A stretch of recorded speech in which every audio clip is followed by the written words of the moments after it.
নমস্কার, আপনারা দেখছেন পিএনআর গ্রুপ থেকে রোজের মতো আর একটা দাদাভাই জয়েন করলেন বেডরোল কাম ও বিএইচএস স্টাফ হিসাবে। তো চলুন দাদার সঙ্গে কথা বলে নিই। দাদা, তোমার নামটা কি? আমার নাম সুকিত সিং। একটু জোরে বলো। আমার নাম সুকিত সিং। হ্যাঁ, সুকিত সিং।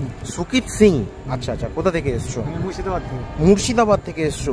তা মালদা মুর্শিদাবাদের লোক তো দাদা হাওড়ায় বা এসব কলকাতার লোককে বিশ্বাস করে না। তো তুমি কি ভরসা বিশ্বাসে তুমি এলে?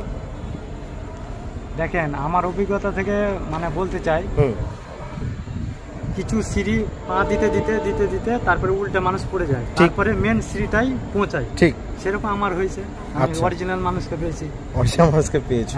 আচ্ছা দাদা, আমরা এখানে গ্রুপে বলে দিই, ভালো করে দেখে শুনে পড়ে বুঝে, দরকার হলে জেনে তারপর আসবে। তো তুমি কি সব ভালো করে দেখে শুনে পড়ে বুঝে এসছো? জেনে শুনেই এসছি।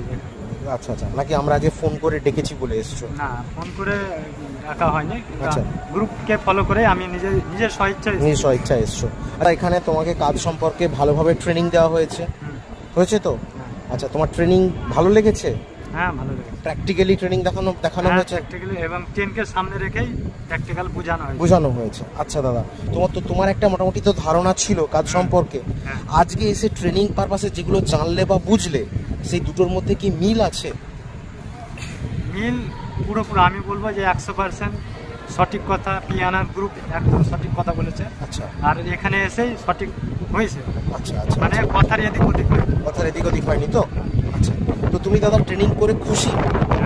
আচ্ছা, বিভিন্ন জায়গায় কাজ দেওয়ার নাম করে অ্যাডভান্স বা অগ্রিম টাকা পয়সা চাই বিভিন্ন জায়গায়।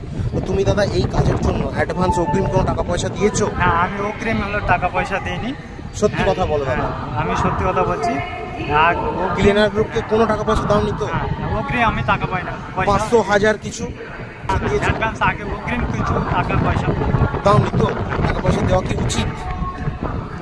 উচিত না। আচ্ছা, তো তোমার এখানে সমস্ত কিছু হয়েছে, ট্রেনিং হয়েছে। ট্রেনিংয়ের পারপাসে আমাদের একটা ফিজ লাগে। যেহেতু তোমাকে ট্রেনিং করাচ্ছি, কাজের জন্য এখানে কোনো টাকা পয়সা লাগে না। কাজের জন্য যে টাকা নেবে সে ইল্লিগাল। কাজের জন্য আমরা টাকা নিই না, ঠিক আছে? তো তুমি এখানে ট্রেনিং বাবদ যে ফিজটা তুমি দিচ্ছ, সেটা কি স্বইচ্ছায় সজ্ঞানে ভালোবেসে দিচ্ছ? আমি পিএনআর গ্রুপকে আমি স্বইচ্ছায় এবং মন খুশি করে দিচ্ছি পিএনআর গ্রুপকে টাকা। এখানে কোনো জোর জার করছি না তো আমরা? দেখো দাদা, বলে দিই, তোমার যদি খারাপ লাগে তুমি এখান থেকে বাড়ি চলে যেতে পারো। বলেছি তো? হ্যাঁ, বলেছি। আচ্ছা, তোমার দাদা ঠিক আছে, ভালোভাবে কাজ করো। পিএনআর গ্রুপকে কি কাজের জন্য ঘুষ দিচ্ছ? না, পিএনআর গ্রুপকে আমি কাজের জন্য ঘুষ দিচ্ছি না। আমি ট্রেনিং পিএনআর গ্রুপের দাদারা আমাকে শিখিয়েছে এবং শিখানোর যে ফিসটা সেটাই তুমি দিচ্ছ। আচ্ছা, তো ঠিক আছে দাদা, তোমাকে একটা লাস্ট কথা বলবো। যে কোনো জায়গাতেই দাদা কষ্ট আছে কাজে, প্রথম তো সবগুলো যেগুলো তোমাকে ট্রেনিং বাবদ শেখানো হয়েছে সেটা নিশ্চয়ই 2 দিন 4 দিনের সম্ভব নয়। সম্ভব কি? না, মিনিমাম সময় লাগবে 1 মাস 2 মাস। তুমি তাহলে কষ্ট হলেও একটু কাজটা করো, কাজ ছেড়ে পালিয়ে এসো না। কারণ নিজের ইচ্ছায় কাজ ছেড়ে চলে এলে কিন্তু কেউ দায়িত্ব নেবে না। তোমার যদি কাজ চলে যায়, তোমার নিজের দোষ ছাড়া কোম্পানি যদি বার করে দেয়, তাহলে পিএনআর গ্রুপ সবসময় তোমার পাশে থাকবে, ঠিক আছে? কি পেয়েছো একটু দেখো। ড্রেস, ডায়েরি, পেন আছে। ওকে, রেখে দাও ব্যাগে, সবই পেয়েছো। খুশি তো? লাস্ট কথা, খুশি তো? হ্যাঁ, খুশি। কোনো অসুবিধা নেই তো? ওকে।